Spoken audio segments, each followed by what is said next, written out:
Well, good evening, everyone. Thank you. We'd like to call to order the Open Space, Parks, and Recreation Commission meeting.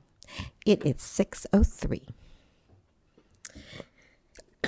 The land that Eureka rests on is known in the Wiyot language as Churujiji. Past actions by local, state, and federal governments removed the Wiyot and other indigenous peoples from the land and threatened to destroy their cultural practices. The city of Eureka acknowledges the Wiyot community, their elders, both past and present, as well as future generations. This acknowledgement demonstrates the city's commitment to dismantle the ongoing legacies of settler colonialism. Jessica, can we have a roll call, please? Commissioner Sims, Here. Commissioner Mays, here. Commissioner Parks, Here. Commissioner Malik, here. Commissioner Houghton, Here. and Commissioner Bareilles is not with us tonight. Are there any questions, corrections, additions, or subtractions from the minutes from May 23rd, 2024 meeting?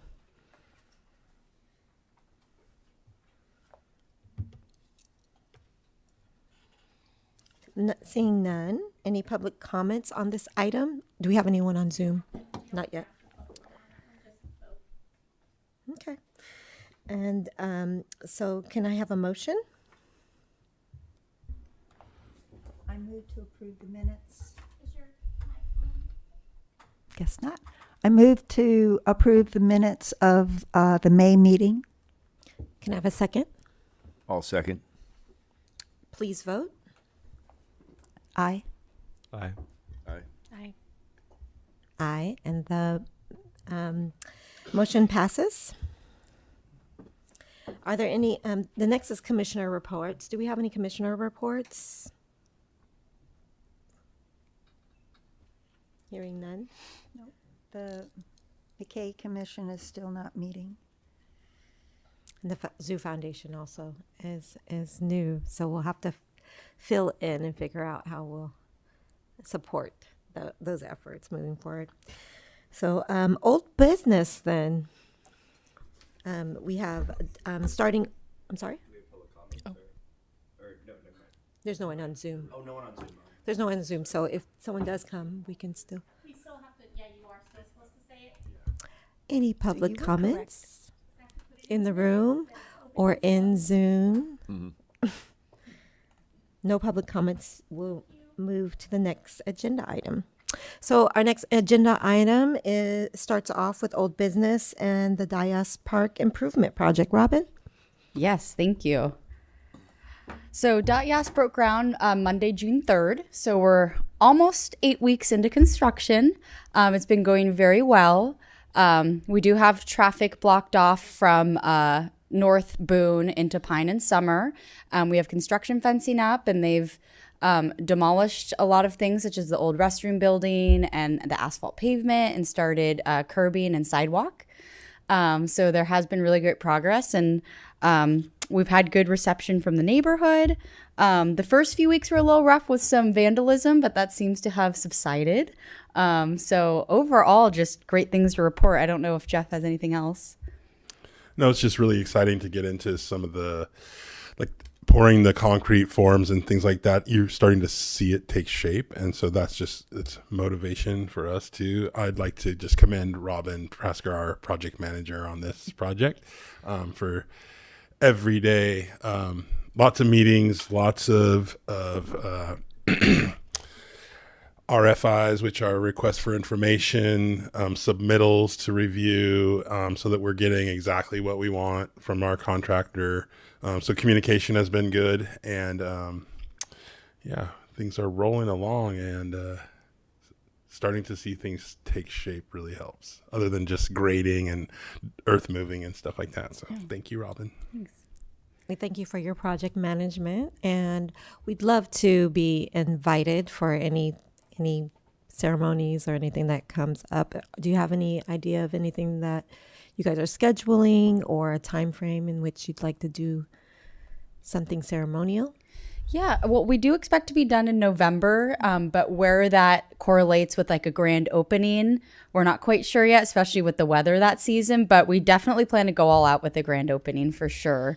But the timing of that, I think, will depend because it might not be that fun in the rain. So TBD. We all are familiar with November Humboldt weather, and we have our rain gear, right? Yes.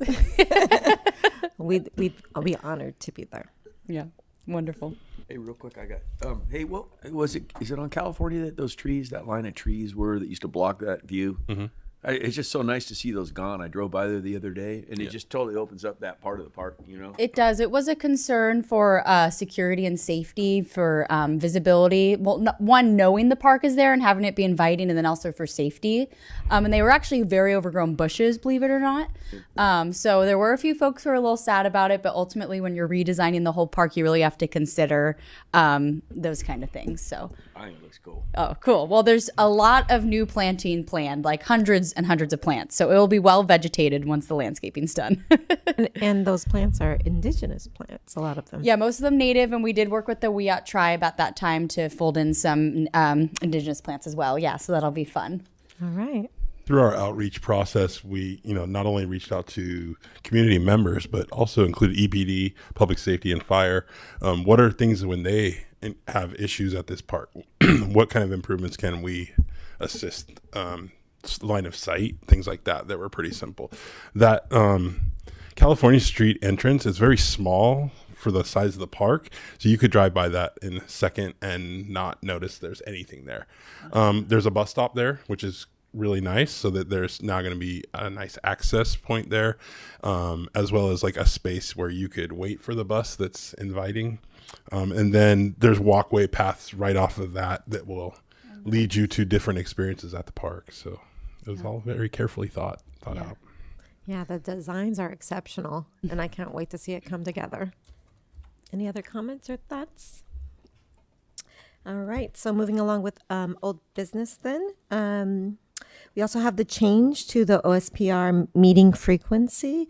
Donna's not here. Jeff, will you be taking that one on? So last meeting we proposed for the commission to consider. We don't have to meet every month. So I don't know if anyone's had any thought or comments on that. We can leave this as a standing item. We don't have to make a decision tonight unless you guys would like to. And we can, as we mentioned last time, that we can reduce the frequency. We would still like to meet at least 6 times a year or every other month. We can cancel meetings ahead of time if we know like people are going to be on vacation. And then through our notification process for the agendas and stuff now that we make sure we have a quorum. But if you guys would like to have a discussion about this at this time, feel free to, or ask us questions. And then if we don't have a consensus or want to move forward with anything, we can leave this on old business and just continue to think about it. Currently, as it reads in our bylaws, it states that we have a monthly meeting, correct? But those could be held monthly and then have a minimum of 6 per year. Could we have that kind of language? Because I know a lot of us last time we brought this up, we were kind of close to a consensus about wanting to continue to meet regularly and thinking that it was valuable for us and our engagement, but also the community, we hope, as well. We know it's a lot of work for you all, and it's an extra night and a month that you guys have to contribute. So we want to be thoughtful of your time. So the first question I would just pose is if there are any inconveniences that currently exist in the culture as is.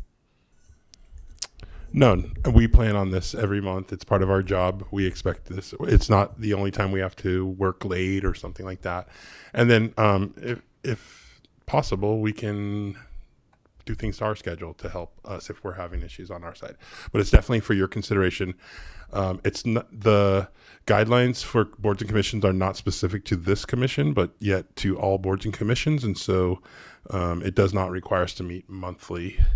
But my sentiment, I agree with you that we enjoy communicating with you, and then the public. I'd love to see more public participation, and so we can do that by having new and exciting things that are coming. Maybe there's going to be more interest with all these parks projects coming to fruition. We've also kind of expanded our topics over the years, where we were very specific to parks and recreation in the past. And when we formed community services, that encompassed a lot more. So our harbor operations and waterfront, our facilities, different events and responsibilities that our department has. And so, yeah, we're available and here to serve, and we expect nothing less. All right. Any other questions? Or I would like to keep this still as a standing item because Jack's not here, and I would certainly want him to have his input as well. But also, I do like the monthly frequency because the chance that we can meet even now is a little on the difficult side. And so having even less opportunities might make it so that we can even meet 6 times a year. Yeah. So that could add more, problems. Like I mentioned last meeting in May, that we can decide ahead of time, like one meeting that is usually an issue is Christmas, because we meet the last week in December. That's a holiday season for everyone, and people are busy. And sometimes we had also taken a break in July because of people on vacation. But we can look down the road, and like I do agree that that's a good idea to include the consideration of other commissioners. And gonna spoil my report from later, but we do have another commissioner who has applied, and we're just waiting for that whole process to happen. So we anticipate next meeting we will have another commissioner to join us. We're excited about that. That's That's very good exciting news. news. Any other thoughts about meeting frequency? All right. Well, thank you for keeping this line item up for discussion, and we'll revisit next month when Jack's back. This is one of the items that we do need to ask for public comments, but seeing none on Zoom or none in the audience, we can move forward without the public comment. Only have to ask for public comment if there's going to be a vote. Yeah. So since it was just a discussion and you weren't changing anything, you don't have to ask for public comment. We'll get you trained yet, I promise. I'm just following my You're training. doing I appreciate it. You guys You're need doing to a great update job. the training guideline, and I'll be Very thorough. So Okay. yes, if you're voting yes, we always need to have public comment. But for just discussions, we're good. Thank you, Jessica. All right. So we're moving right along. We might get out of here really early. So go as long as you need to. We on are this under next generator piece. power right now. Okay, well, good to know. And it's supposed to shut off at 8. Not we won't shut off. We're under generator, so but Okay. the actual PG&E power. But we're all good. So our next item is new business. Any new business? Seeing none, we'll move to reports. The first report is from McKay Community Forest Advisory Group. Our Dennis, you have been noted as the liaison for this one, but I know the two of you share. Yeah. You want to start off? Sure. Well, work does continue out at McKay with the weekly group, Tuesdays and Wednesdays. And then the first Saturday, and our last Saturday, we had a local Girl Scout troop that showed up, and that was pretty cool. So we ended up pulling a lot of non-native invasive plants. And, kind of the age group of the kids there was kind of young, and people were sort of burning out a little bit. So we ended up taking a hike. And so it was highly enjoyed by all the leaders and kids alike and stuff like that. So, and some of them hadn't been out in the Northridge area, so they got to venture out into a new area. So that was pretty cool. So, kind of cool.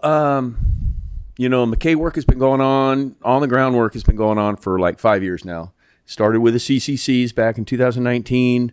ran through just beyond the COVID years, and it's been taken over. The helm's been taken over as far as the labor group, the Volunteer Trail Stewards, and we're actually at this August 3rd Volunteer Work Day. The Saturday one will be the 2-year anniversary of Volunteer Trail Stewards. Great. So something to note, and if y'all want to come out and help out, we're doing a special dinner. It's going to be a strictly non-vegetarian dinner. No, I mean, or lunch. No, they are going to provide ribs, but there will be vegetarian options as well and stuff. So we're going to kind of do it up. But I would just in general, like Carol's mentioned, we haven't had a quarterly advisory group meeting. Just things got waylaid for whatever reason. But there's two main loops out there right now that we've been working on for the last couple of years, and one is at Redwood Acres, and it's referred to as the Redwood Acres Loop Trail. So we're real close to kind of addressing all sections of that trail to make it year-round, non-muddy trail. Let's say, just making it, so. A couple of those areas we're finally getting to. Also out at Northridge, there's a trail called Switchy, or the 3C Trail, that loops down and then goes into the Bob Hill Gulch Trail and back up to the main parking lot. And we're real close on getting that one completed too. So it's significant. I mean, especially since we're only out there, 10 hours a week basically. And we have this really dedicated core group of about 10 people. And so we're all feeling pretty good about that. So, but anyway, work's progressing nicely, and it just will continue into the future. So, Carol, yeah. Dennis, what is going on with the bridge over at Redwood Acres that was supposed to be put in? Is that still on hold? Yes. So, and the bridge Carol's referring to is from Harris Street, right near the intersection of Harris and Hubbard, and the fire station's right there, and there's a crosswalk there. That will be the trailhead entrance to the McKay. And there's slated a 35-foot fiberglass bridge that will be going in at that site. And they're just having, with the manufacturer of the fiberglass materials, there's been some delays there. And so I know that Hank Seaman from the county, has just really been wanted to get that bridge put in and make it official. So, but until further notice. So I don't really have any specific update when that will happen. So is the public allowed to walk in there before the bridge goes in, or is it cordoned off?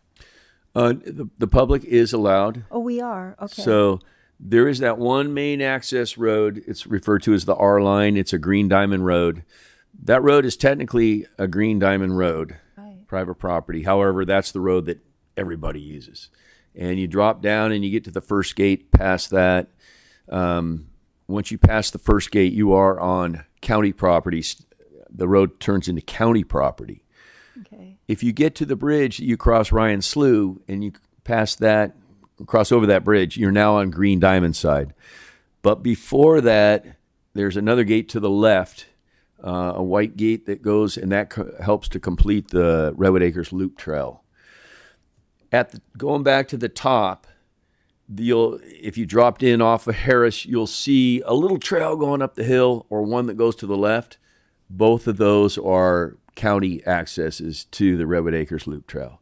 So you're only on that Green Diamond Road for about 40 feet, and then you have access to the Loop Trail. Thank you. So, yes, you can access that area. Public can. Where would we go as to find out more information about the McKay project and also the McKay Trail? You can go to just Google the county. Well, it's basically on the county website for McKay, but that would be the best way, is just to Google, McKay Community Forest, Humboldt County, and that'll pull you right into that. And on that, they have the overall trail plan, which is pretty extensive. And, and then eventually, there will be logging in that area. So they will be harvesting, and that's going to help generate funds for other uses. And that's been put off another year. This season, it was slated for this year, My understanding is that it should go next year. And it's just they're working under, like, typically a harvest plan is called a THP, a timber harvest plan. When you have a lot of acres, in this case, about, I forget exactly, 1,000 acres, it's a non-industrial timber management plan. And there was a few snafus in that they were still sorting out. So eventually there will be some logging. It's more select logging as opposed to clear cut.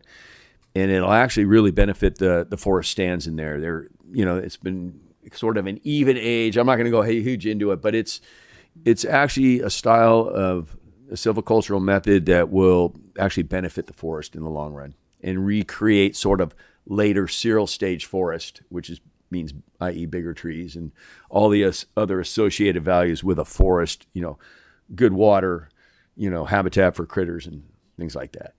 So, yep, all's slated to happen here. Any other questions or statements? Dennis, I just want to thank you for your project management, your dedication, and your passion for McKay. It means so much to all of us, and any of us that go out and enjoy that trail, we can see or join you. And the next time we can join you, I know, is August the 3rd, which is the first Saturday of the month. Yep.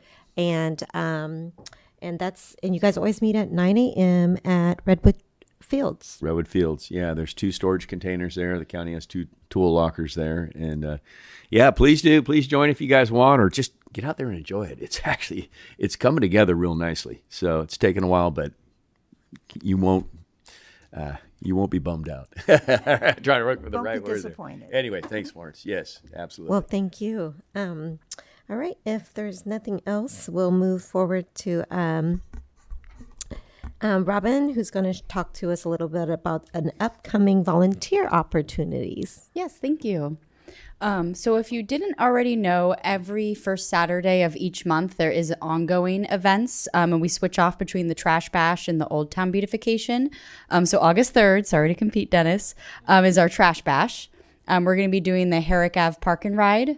We always partner with Pack Out Green Team, and we always do Los Bagels, and then they always offer a raffle at the end with prizes. So it'll be 90 minutes from 9 to 10:30 a.m. at the Herrick Ave Park and Ride. And then our Ivy League at Sequoia Park continues to meet monthly. They do select the dates in 3-month batches. So we have our August date as August 17th. They meet from 9 a.m. to 1 p.m. They invite folks to drop in any time in between. And they've typically been meeting at the Glatton T Street Fountain. And training and supplies are provided. We just need your help.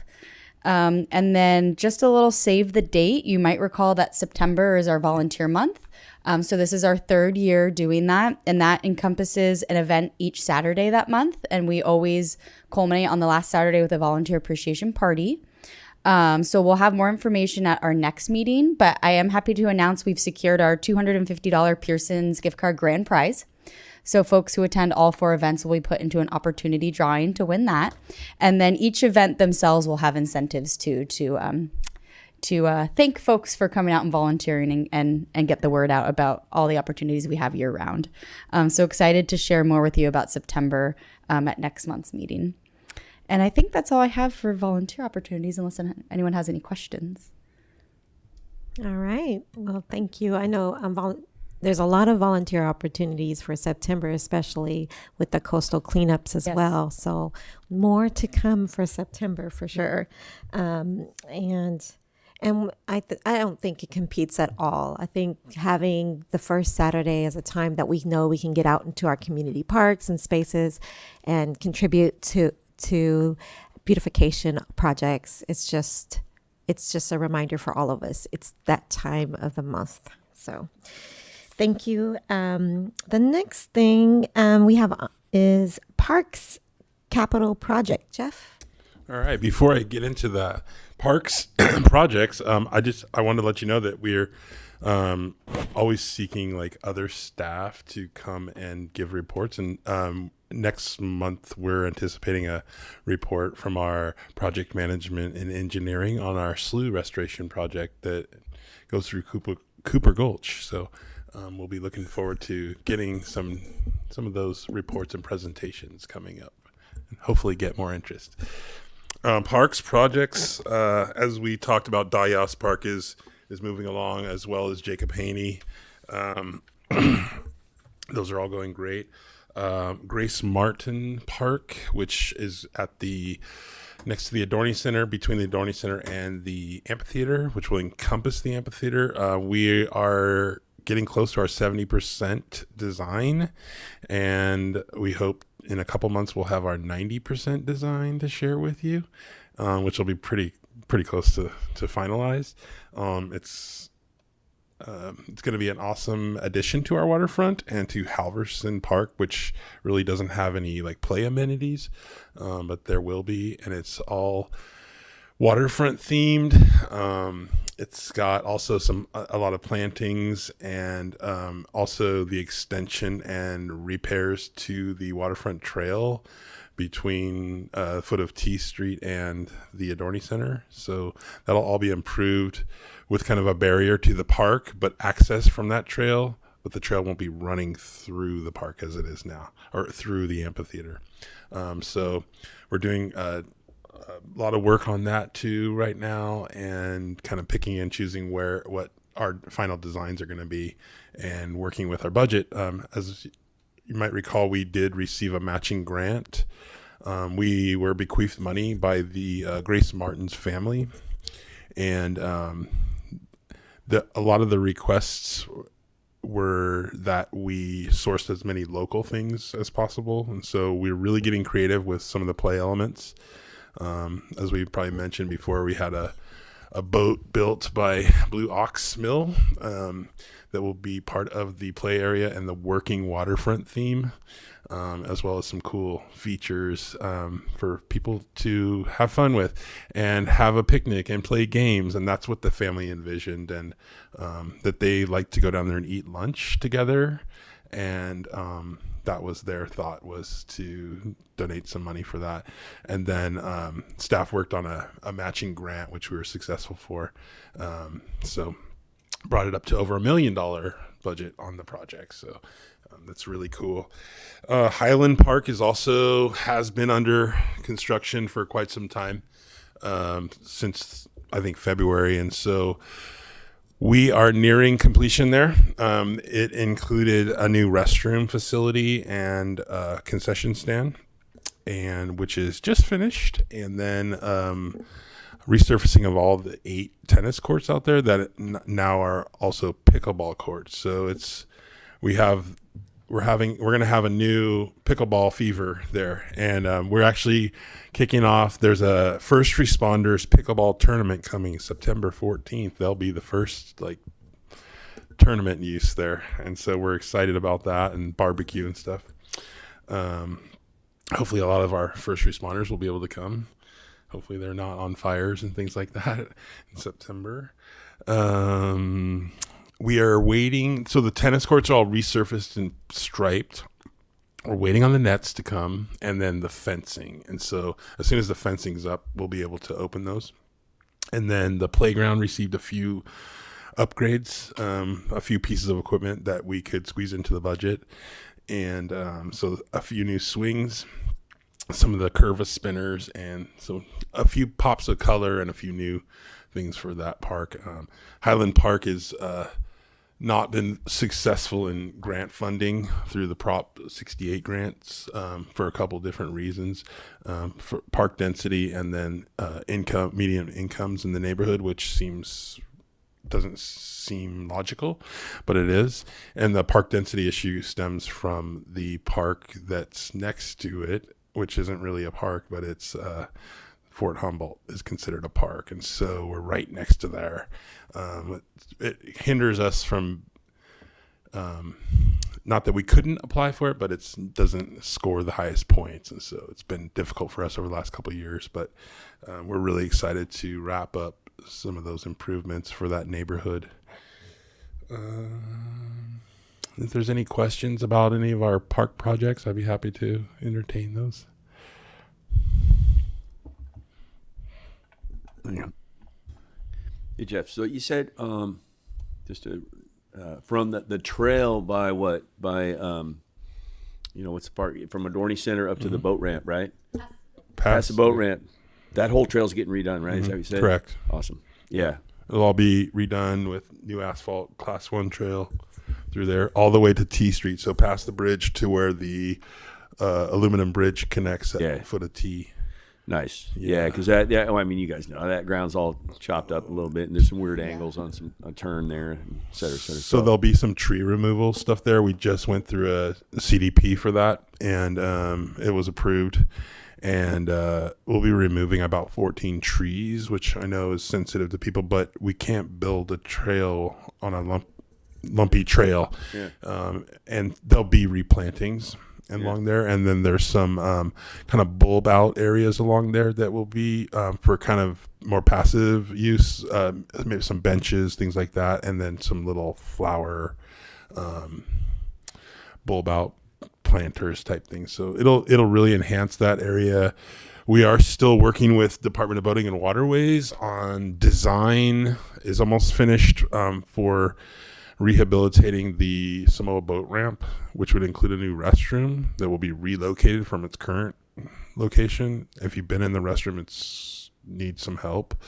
But we want to be able to provide that service there, and new and improved, and new lighting, new repaving, and a new launch ramp and dock. So that'll be coming up in the next couple of years to really complete that section there and enhance. Is there talk of like some private development going on in that zone, either side of the boat ramp parking lot? Yes, there's an RV park that is slated to be there. Mm-hmm. It had been leased for a while, and then it's at some point to be sold. So I believe we're close to that. Mm-hmm. And there'd be development of a waterfront RV park there. Cool. All right, right on. Thanks, Jeff. Last month or the month before last, you spoke about a catch and release program that you were kind of doing, and I'm wondering any updates on how things went for fishing. Catch and release. So it's not catch and release. We want you to take them home. Oh, catch and retain. That's okay. Yes. So we stocked Sequoia Park Pond in May with 400 pounds of rainbow trout from our local hatchery in Blue Lake. And today we stocked another 400 pounds. Mm. So what that equates to is probably about 600 fish. They're maybe a little over half pound. They're beautiful rainbow trout from our hatchery. Not everybody liked that activity, but it also provided a new recreational opportunity. And we saw so many folks down there, grandpas and grandkids and teenagers and families. And you are allowed to take 5 fish home. There's some rules down there. You do have to have a fishing license if you're over 16. It's a partnership with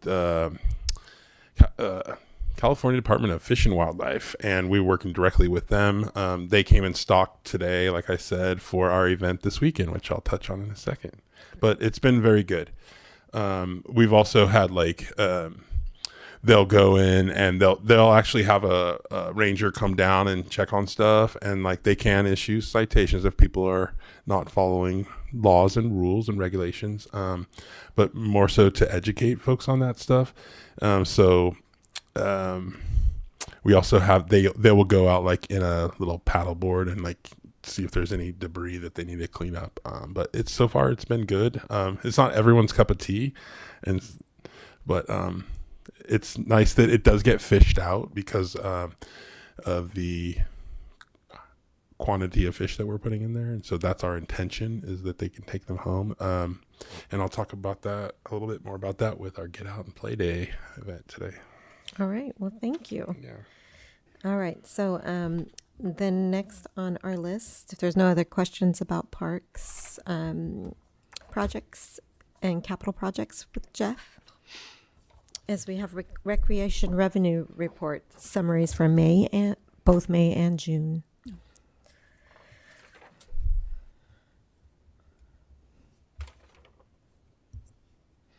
Are there any questions or comments from the commission on our recreation revenue reports?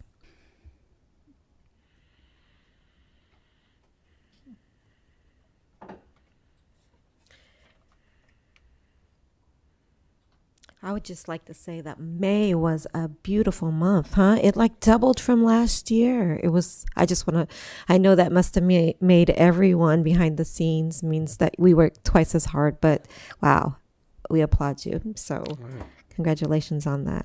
A lot of the fluctuation from month to month sometimes is when we receive payments and when they're logged. And so if you look at like the June is a little bit down from last year, but it's double in May. And so we received some different timing of different payments in reimbursements from different programs that are helping to sponsor participation in our camps and programs. So. Yeah, that brings to light my one question, and that is that I saw that we were down 4K from previous years in some of our adult sports, and I'm wondering if it was that due to those payments, or maybe there's other programs that we used to hold, or do we have a similar calendar this year? Yeah, so it just looks like some of the softball team registration, which we have been growing every year, was received in the month prior to, or later in the year when those were entered. And it's also whenever our finance department enters stuff, and so then we get our report back. But if you're looking at May, we're up about $3,500 in the youth and adult sports, and it must be because we don't have youth sports during June. Hoopsters has ended there, so it's really a matter of when we take in the payment. But yeah, those are things that we look at too. Okay, our so participation is up. So, okay. Oh, yeah. but that's good to know. Yeah. So participation is up and things are moving forward as usual. Just payments are entered at different times. Yeah. That makes sense. Any other questions about the reports and revenue in summary? Okay, well, I would like to take this moment to ask for public comment. So any public comment on this item? Anyone on Zoom? If no one on Zoom, then do we have a motion to accept the revenue reports? I'll motion to accept the revenue reports. Thank you. A second? I'll second. All right. Thank you. Please vote. Aye. Aye. Aye. The motion passes. So our next item on our agenda are staff reports. And we start off with Jeff Rooney and our Deputy Community Service Director, Robin, if you can, yeah, sorry. Yes, Robin. Environmental Project Manager. Do you want to go first, Robin? Sure. Should I start with 4th of July and give my side of things? Okay. So as you may know, the city puts on all 4th of July festivities. Jeff will tell you all about the fireworks show success, but overseeing our environmental programs and our garbage and recycling and diversion programs, we stepped in this year to help divert recycling at the 4th of the July festival, which historically has not occurred because, unfortunately, to do proper recycling at public events, you need to be really hands-on, just because the contamination can get so bad because folks use the wrong bin. So we had a crew of about 10 of us out at the festival that day from 10 a.m. to 5 p.m. And we were able to collect all the good recycling. We were picking it out of the trash, and we trained our staff on what to look for. And we collected a little over 100 pounds of recycling, which might not sound like a lot, but I mean, cans and all that is so lightweight.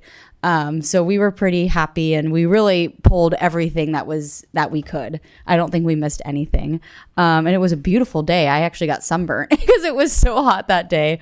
But we had a lot of fun. We had a really great team of recreation and community services staff who were willing to work on a holiday and help with that effort. And we got many, many thank yous from the community who saw us doing that work. So just want to thank our team who helped with that. And we look forward to making this a regular occurrence at city events to really lead by example and try to get these events with as least waste as possible. Hopefully in the future, we'll be able to divert the compost because that's where the real weight comes from, the heavy food waste and the wet stuff. And yeah, so I'll see if Jeff wants to tag on about 4th of July success. No, it was very successful. Very proud of our community services team because we handled a lot of pretty much everything for the 4th of July. The recycling and garbage collection was very successful, and it was awesome just to see all of our staff out and about and roaming the streets. The street festival was very well attended. It was fun. I think people are really getting into that type of stuff with the Friday night markets and stuff. So it was a pleasure to be there during the day. At night, our fireworks show went quite well.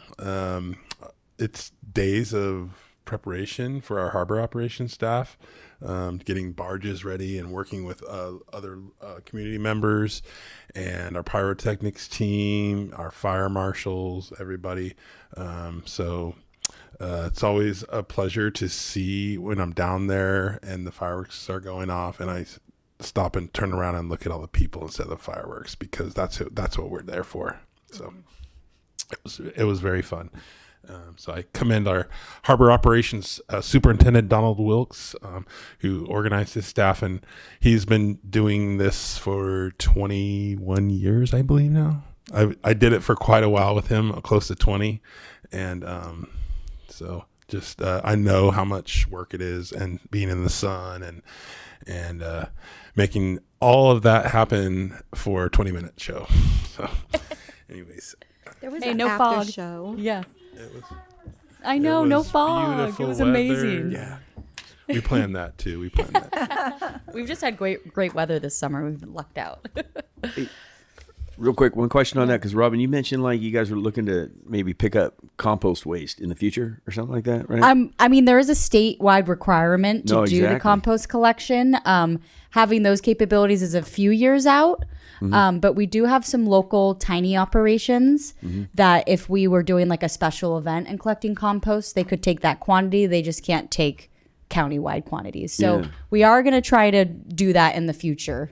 Totally. And this is just a general question because you might know more than I, as far as it's either what Recology or Humboldt Waste Authority is converting that one of their facilities to a compost processing area, right? So there's kind of two steps with the collection of compost. One is a transfer station, which is where the collection trucks dump the material. And then from there, it goes to the processing location. So HWMA is slated to be the transfer station for organics. And then where it goes from there, short term will likely be down at Cold Creek Compost in Ukiah. But long term, we are doing a feasibility study to have a facility in county. But that could be 5 years out from permitting and the building of it and then opening it. But obviously it's more sustainable to be keeping that material in the county than shipping it Absolutely. out. But we do ship all of our material out right now. Yeah. So that, and then Eureka has a exclusive franchise with Recology, and that's through 2029. So we would be looking at having them collect that material, but it's quite nuanced with franchise negotiations and adding new services. Yeah. And is there any idea when that transfer station might open? Well, Or is it still a few years out maybe? probably in the next 2 years. We did receive a grant for them to make those retrofits, and that is underway. But the plan has been about 2 years from now that collection would occur. Okay. Cool.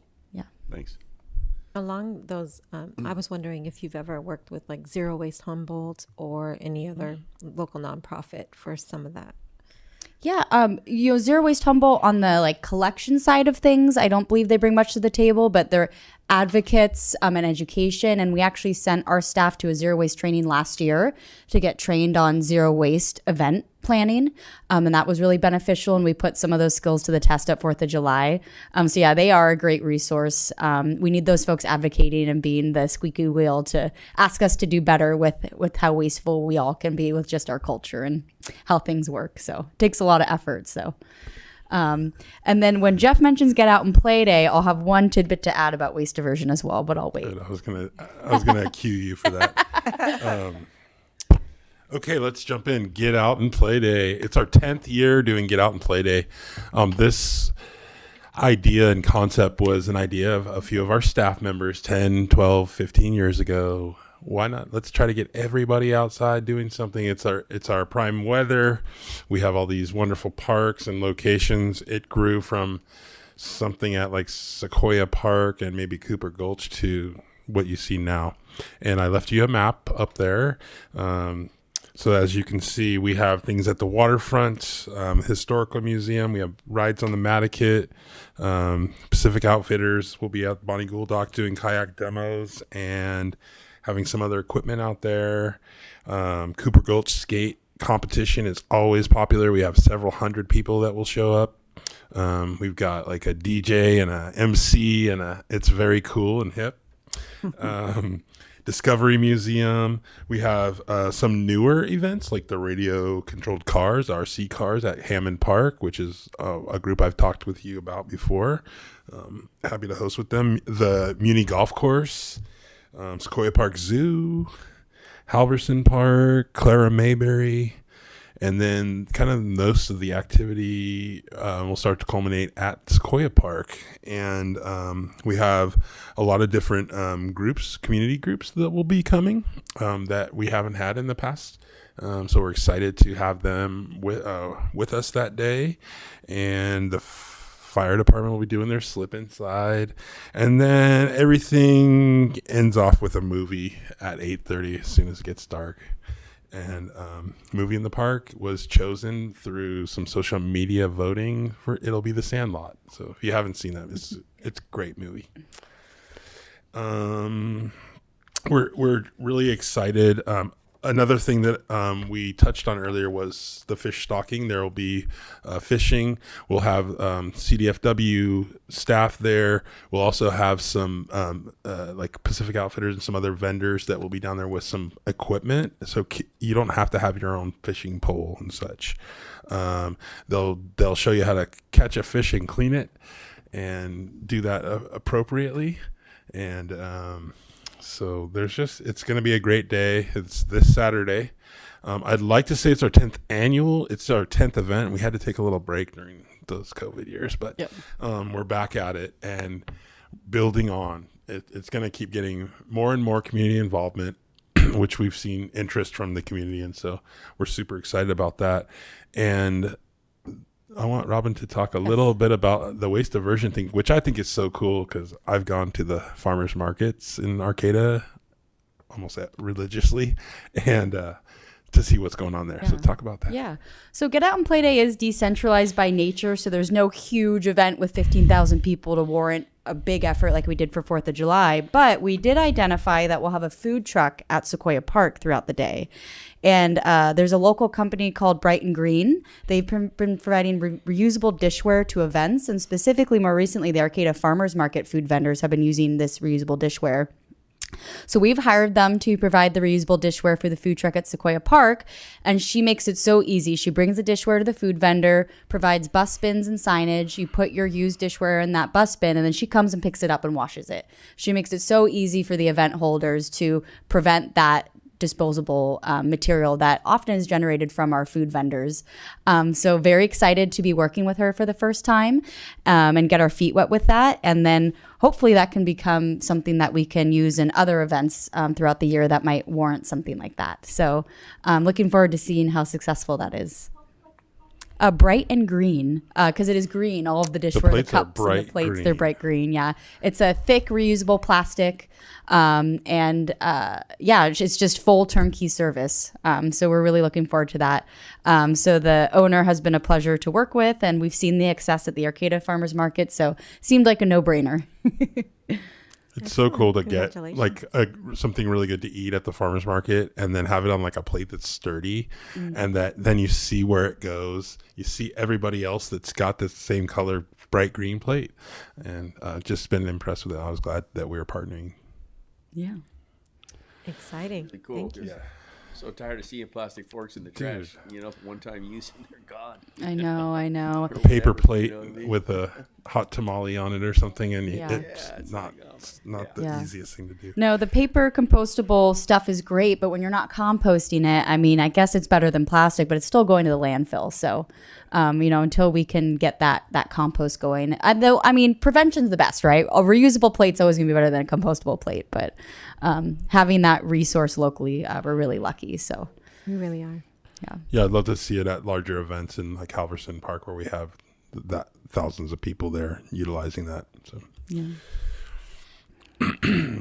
keeping going with our reports, summer camps are in full swing. 2 camps this year, Camp Cooper and Camp Sequoia, have been full. 30 at Cooper and 60 at Sequoia. So lots of happy campers and beautiful weather outdoors. Can't ask for more. Events have been in full swing. Summer concert series, the 4th of July, and all kinds of other more community events that will be coming to Halverson in the next couple months. So excited about that. Let's see here. The Zoo Foundation. We talked about this a couple months ago, and there's been some media and stuff like that, that the Sequoia Park Zoo Foundation had decided to disband.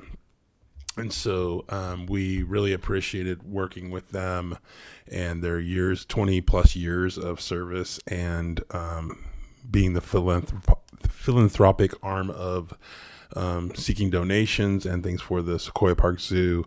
A lot of wonderful projects came to fruition throughout their years that they were there. We really appreciate them. However, we needed to look, once we found that out, we needed to look for another way to receive those type of funding, be able to apply for grants, the nonprofit status and things like that. And so we have worked towards a new partnership with Humboldt Area Foundation. And so things are still getting sorted out, but we're able to continue to provide some of the fun activities that they would put on. Right about the time that this happened, Party for the Planet was coming, and so city staff worked with their staff to kind of what can we do to move in and to take this over, which was very successful. Will be upcoming events will continue. So Boo at the Zoo, and then of course our Zoo Lights was our first year last year, but it was hugely successful, and those things will be happening again, and looking forward to provide those expected events for the community. So we'll have probably more to talk about as some of the details get ironed out, but just to let you know, we're working with the foundation on closing out financial things and stuff like that right now. So and where to move those monies and donations and stuff, so that we can continue some projects that were in the vision of both of us. So the city and the foundation. So things are moving along there. Lastly, I wanted to talk a little bit about our harbor operations, specifically our public marina. We applied for a grant 2 years ago. It's called a SAVE grant, and it's an acronym for Surrendered and Abandoned Vessel Exchange. So this is a common theme throughout California and probably other states too, but abandoned vessels, it's not like in a car on a street that you pick up and move to a lot for impound. A lot of these vessels are large, not all of them, but anywhere from 20 to 75 feet, made of different materials, fiberglass, ferro cement. So it's not cheap to try to remedy these situations. Like demolishing a boat is very expensive, and all the environmental things that you need to take care of with that. So this grant helps us get the boats get them put under a lien in the city's name, and then we can then move forward with doing some demos and recycling of the products, and then hazmat, things like that, and make sure everything's going in the right place. Last grant cycle, we received $39,000 from the Department of Boating and Waterways. Very successful. We removed and abated 6 vessels this spring. And then we are applying right now for 85,000, and it is it's a 10% matching, so we have to match 10% of that. But what it does is it gets these vessels out of the water, where they are a hazard to our bay and our water quality. It gets them to a contractor who then appropriately dismantles and then recycles, and a lot of the different materials have different considerations, and then abates any hazmat, things like that. Some of these vessels have like several 500-gallon fuel tanks. Is there fuel and things in there? Of course, we're mitigating that stuff prior to receiving funding, always. But it's things just happen with boats. It's just a common theme. Somebody has a old fishing boat that they love and don't want to get rid of, and then they pass away and nobody wants to pay or deal with it. So those are some of the situations we're in. Sometimes people just walk away from it. It's too expensive. A boat sometimes is referred to as a hole in the water you throw money into. And so we understand that happens, and obviously the state does too. So our harbor staff and Jennifer Lewis and Donald Wilkes have really been working hard, communicating with the state and trying to get all these resources. We've also, through these programs, been able to get hazmat spill response units and trailers and equipment and stuff so that we can be good stewards of the bay. And our bay is very special, and one of the reasons why our aquaculture thrives here is because it's very clean. We have tide cycles that flush out a lot of water, so it's ideal for oysters and other aquaculture. I've been to other states and I see Humboldt Bay Kumamoto oysters on the menu. They're not cheap, but it's nice to see that, and that's a product that's coming out of here and creating jobs and things like that for our community. So I'm very proud of our harbor staff for working on all that, and I think that wraps up my report. If there's any questions. Any questions? I have a question for like a little bit earlier, if that's all right. Yeah. For the Get Out and Play Day, I know you mentioned like fishing licenses earlier. Will you need a fishing license to participate in like the fishing event, or? Yes. Okay, wonderful. So the state laws are 16 and over. You need to have a fishing license. There are situations where you can fish without a license, not at that location, but any man-made structure connected to land with 3 sides of water on it, so essentially a fishing pier like Del Norte Fishing Pier, you do not have to have a license. And so but if you have any questions about that stuff, I would directly ask Department of Fish and Wildlife. Don't want to get caught out there or get in trouble. The fines are steep. But there is also free fishing days, and I believe we just had one a couple weeks ago. They do, I think, 2 a year, where you do not have to have a license to fish. You do need to follow regulations, and so that's where I would read up on what your fish take is. All the different species have different takes and stuff like that. But yeah, Del Norte Fishing Pier is always an option. And I'm actually working with RCEA right now on getting some new lighting standards out there so that it'll be a little bit better lighting and safety improvements. So. Will there be any recommendations on the day of where they can quickly get a fishing license if they come just to participate? Definitely. I know we have the sporting goods place that you can get. Yeah. Is there somewhere local to Sequoia? Yeah, there's most of our grocery stores, like I know Murphy's Markets sell fishing licenses. Perfect. They usually have like a sticker on their window. Sporting goods stores, definitely. And then the Fish and wildlife folks will be there too, and they can, if you had a question like, "Hey, I live here. Where's the closest place for me to go fishing for free, or without a license?" Things like that. So, definitely. Wonderful question. Thank you for bringing that to our attention. Any other questions? That was a big report. So,